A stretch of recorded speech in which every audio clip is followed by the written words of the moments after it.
Hey team, Browncoat from Koru-Cottage here, and I just want to say at the top, thanks for having a look. Remember to subscribe and even dish out a bit of a like. It just makes me feel better about all the work that I put into these things. Also, I want to say thanks Activision for providing us with the review disc for this game. Now, first off, I need to be clear to those who are new to Koru-Cottage.com and our channel. We're predominantly a site who angles our coverage and reviews to 30 plus type gamers, games with families, that type of thing.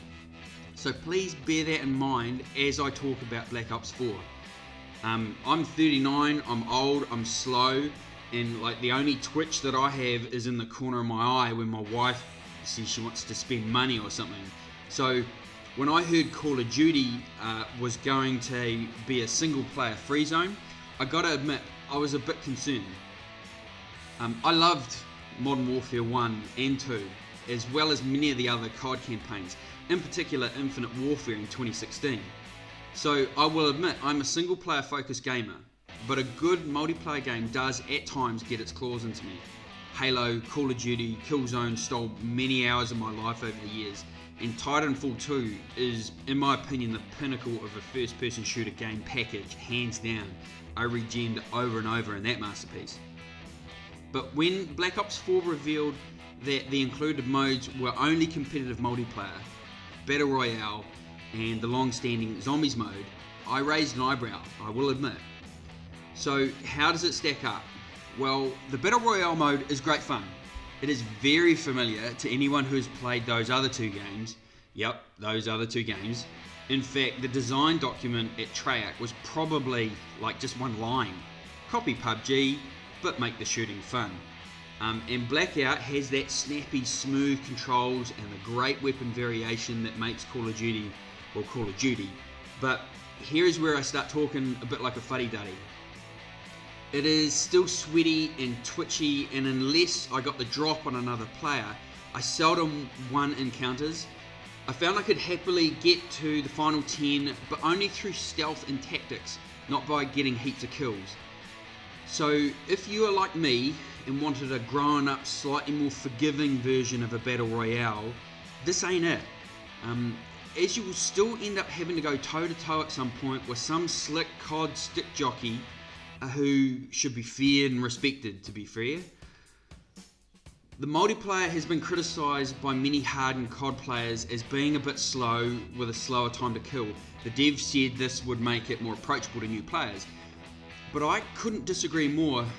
It feels smooth but still very fast, and most players are smoother and faster than me, meaning I got killed very fast all the time. The time to kill still seems brutal and unforgiving, and once again, unless I got the drop on an enemy player, I was dead. Now, I will openly admit, I'm not the greatest COD player, and I'm fine with that. What I'm trying to relay is that if you are not a regular COD player or a big multiplayer fan, this is not a great title to maybe cut your teeth on, or even to try and make a triumphant return to the online space with after some time away. Now, the Zombies mode is a bit friendlier as it's co-op, but honestly it's more of the same with a few tweaks here and there from the previous titles. Work with friends, matchmake into games, and defeat waves of enemies to unlock the underlying story. Fun, fast, but still not the best horde mode out there, I reckon. Now, all this said, I thought I would touch base with my mate Nick, who is a guest writer on Koru-Cottage at times and one of the better multiplayer gamers I've ever had the pleasure of seeing wreck online.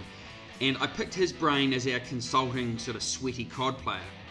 Pleasingly, as an example of what you'd call the target audience, Nick, and I'm paraphrasing here, said, "I'm really enjoying it as a package. There's a lot of content, even if it's basically all multiplayer. Blackout is actually pretty deep, it runs smooth and looks better than what I imagined a COD engined Battle Royale game would look.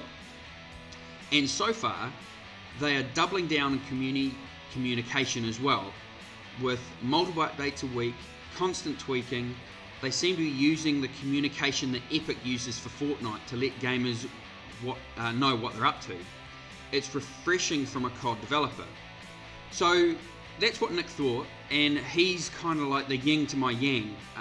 This game has certainly won over the type of gamer who can appreciate the finer details of a multiplayer centric experience. So in summary, I think Treyarch have certainly smoothed out the rough edges of Fortnite or PUBG Battle Royale modes, but I can't ignore that this is a full price game that copies 99% of another game's ideas, including similar microtransaction methods. It all feels a wee bit cheeky in a way. The multiplayer feels like any other modern boots on the ground COD shooter that has gone before. BLOPS 4 has made an attempt to copy the hero shooter class idea of an Overwatch as well, but without that Blizzard charm to the characters. Zombies is, well, another horde mode with zombies. Fans of the previous version will undoubtedly love it, but it feels very familiar. To me though, Black Ops 4 is something that isn't original. It even feels a bit rushed with some bad UI and some basic graphical issues popping up now and then. It lacks not only a single player campaign, but a sense of identity. It's like 3 separate smaller game modes on one disc. But I come back to my opening comments. I'm trying to gear this review towards players like me, who are not online slaughter gods. So will BLOPS 4 be fun for you? The answer is maybe. If you're willing to put time into building some solid multiplayer chops and can accept you will die a lot and very fast, then maybe yes. But if these are not issues you can work through and a multiplayer focused experience is not your bag, then maybe just leisurely walk on by this single player absent title. It just may not be for you. Rightio, well, so there you have it. Thanks for checking out our review. I want to also say a big thanks to Nick for giving me the views of a gamer with actually a respectable KD score. Much appreciated, mate. And remember, if you like the review, please give us a like or even subscribe. And remember to swing past Koru-Cottage.com to see some of our other reviews and articles. Alright, thanks very much.